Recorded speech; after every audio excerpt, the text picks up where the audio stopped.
Have you ever wondered what the very first language was? It is a fascinating question. Many people have tried to find the answer.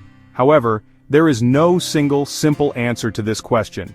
The truth is, we don't know for sure, and we likely never will.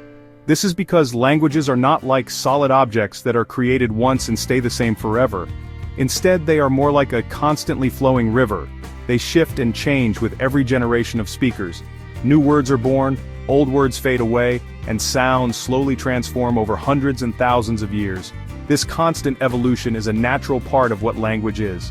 The idea of a single first language is tricky because of this endless change. Imagine trying to pinpoint the first drop of water in a river. It is almost impossible.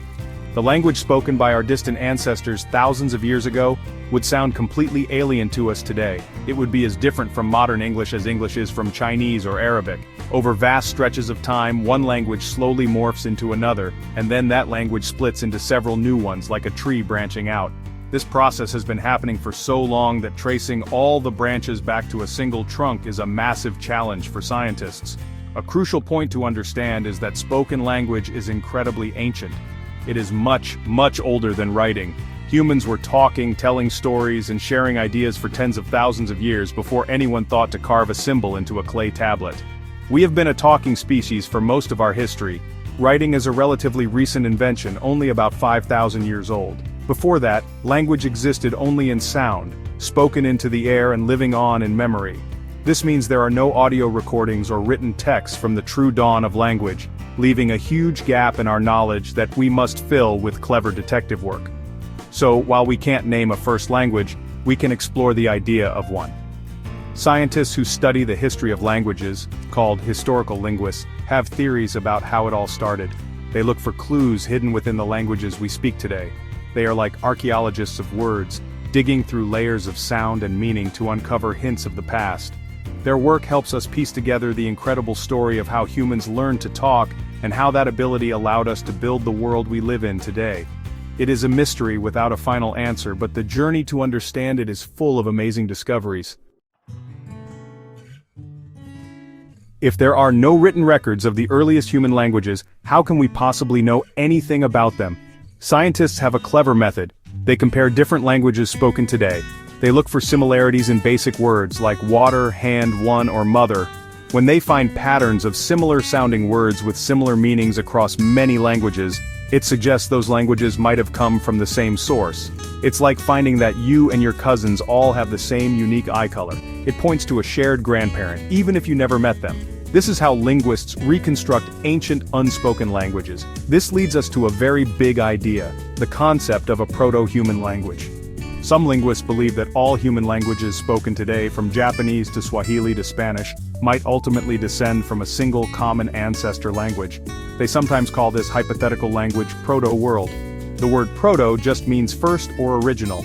This doesn't mean we know what this language sounded like or what its grammar was. It is simply a hypothesis, an educated guess, that all the world's linguistic diversity might trace back to one origin point, spoken by a small group of early modern humans long, long ago.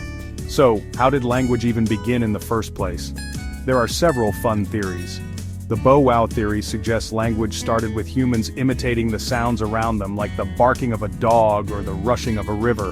The poo-poo theory proposes that our first words were instinctive cries of emotion like ouch or wow. Another idea is the yo-he-ho theory, which suggests language developed from the grunts and groans people made while working together on a difficult task. Finally, the gesture-first theory argues that complex communication began with hand signals and spoken words came later. None of these theories can be proven for certain, and the real answer is probably a mix of all of them and more. What is important is that at some point our ancestors made a crucial leap. They went from making simple sounds to using those sounds symbolically, where a specific sound combination stood for a specific idea. This ability to use symbols is the very foundation of language.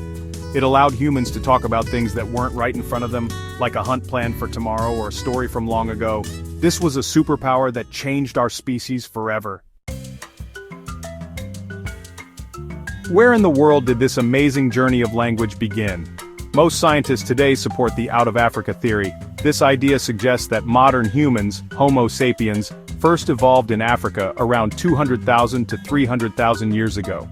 It is very likely that the capacity for complex language evolved there as well. For thousands of years, our ancestors lived in Africa, and it was there that the first human languages would have developed and diversified. Africa is a continent with incredible linguistic diversity today, which many linguists see as evidence of its deep ancient history as the cradle of language. Then, somewhere between 60,000 and 70,000 years ago, a small group of these modern humans began a momentous journey. They migrated out of Africa and started to spread across the rest of the globe.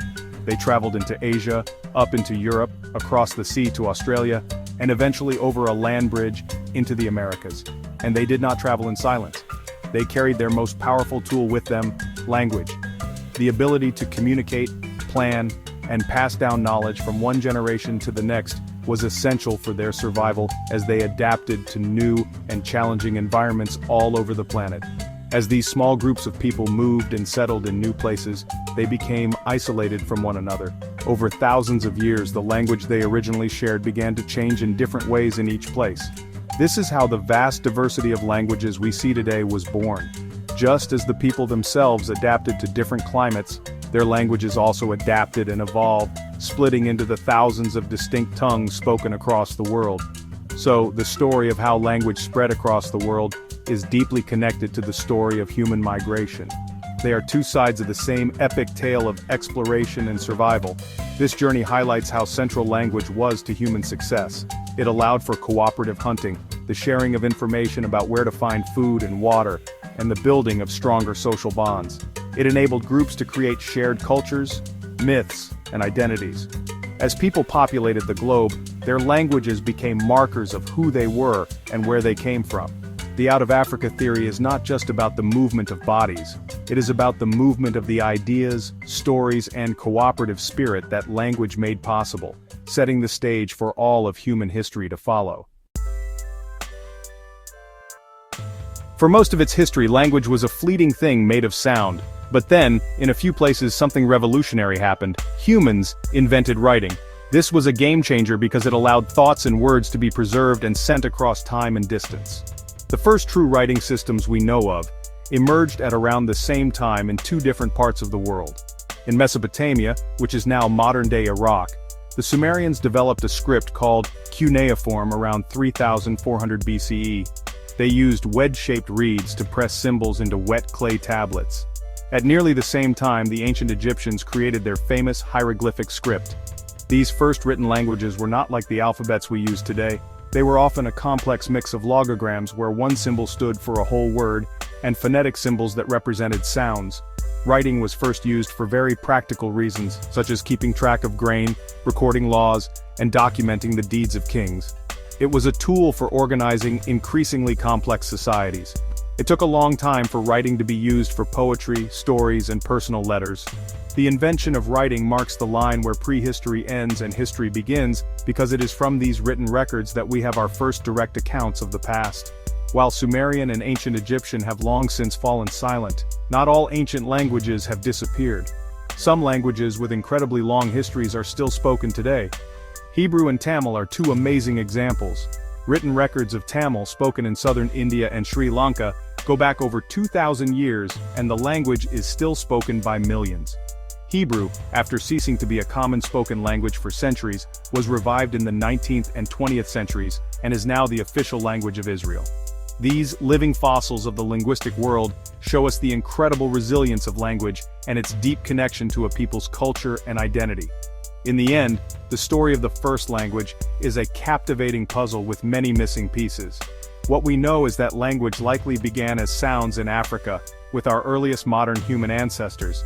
It was the key that allowed us to spread across the world and build civilizations. Much later, the first written languages, like Sumerian and Egyptian, gave us a way to make our words permanent. And from that one hypothetical proto-world language spoken so long ago, a magnificent and diverse family of over 7,000 languages has blossomed across the globe, each one a unique testament to the human creative spirit. If you enjoyed this journey through the origins of language, don't forget to like and subscribe to our channel for more fascinating explorations into the mysteries of language. By joining our community, You'll stay connected to the incredible stories, discoveries, and questions that continue to shape how we communicate and understand the world. Your curiosity helps keep this conversation alive.